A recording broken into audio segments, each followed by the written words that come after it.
It is the worst kind of misery.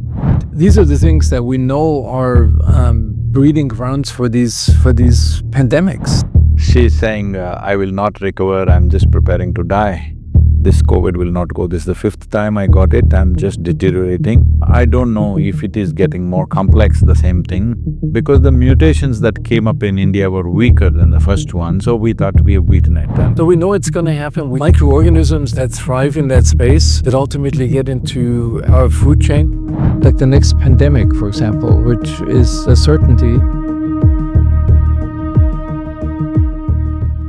Some things that are kind of urgent in terms of health but some are super urgent, like the next pandemic, for example, which is a certainty. What matters that we know what the main risk factors are. I mean, the risk factors is our agriculture, to put more of our animals in ever greater densities, and to limit the boundary that we have with wild animals in many countries, India and Brazil, and we're moving closer and closer to these habitats, and China, obviously. I once happened to go into I was driving on a highway and I heard some hideous sounds, like stomach churning kind of. My stomach is very strong, I can travel in the ocean. As wherever I am, I'm not a motion sickness person or anything, I can see anything, I'm kind of made like that. But these sounds are like gut-wrenching kind of sounds. So we were just traveling and we wanted to see what it is, we just drove in. I don't know, somewhere between LA to San Francisco, a little deeper into the plains. And this must be probably maybe 34 or 50 acres kind of fenced land. I don't know how many animals, I couldn't even guess. It must be definitely somewhere between 500,000 to 1,000,000 animals. And the smell is like, the stench is unbearable, and they're making gut-wrenching sounds. I don't know if it's a slaughterhouse or something, I couldn't make out, there were some sheds. Oh, it is the worst kind of misery. The first thing that came to me is the movies we have seen, the Holocaust things. This is just like that, and the sounds that are coming out of that place. I think the diet will change if you make a visit. But these are the things that we know are breeding grounds for these pandemics, and microorganisms that thrive in that space that ultimately get into our food chain, into our air. I mean, the density of these animals is something that will create. So the microbes will rebel against this. I mean, it's a natural response of nature to this kind of farming.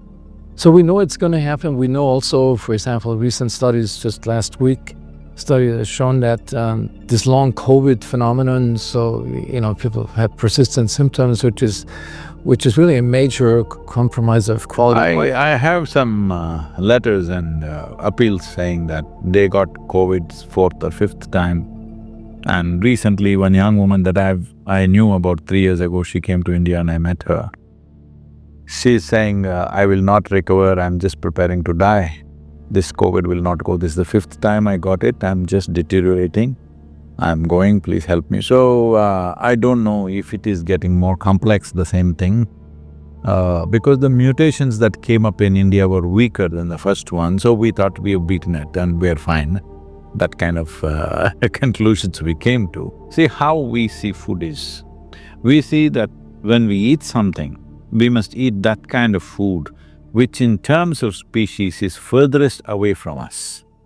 So plant life is definitely far away from us. If at all, if you must eat non-vegetarian or something which is not of, from plant life, you can eat fish body because it's so further away from your own genetic code.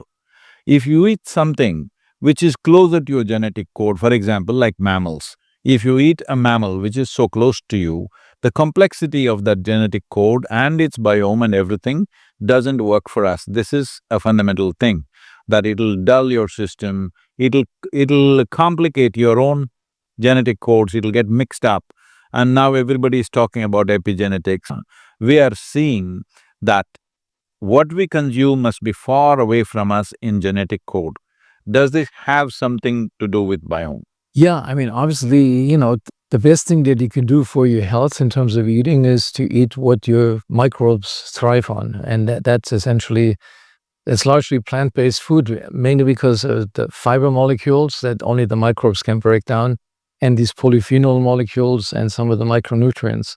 So what you're saying is essentially just another, um, like a non-scientific version of that same story, that we have this ancient life form. These microbes have been around for 3.5 billion years on the planet, and they thrive best on the kind of food items that are far away from our own, mammalian evolutionary step.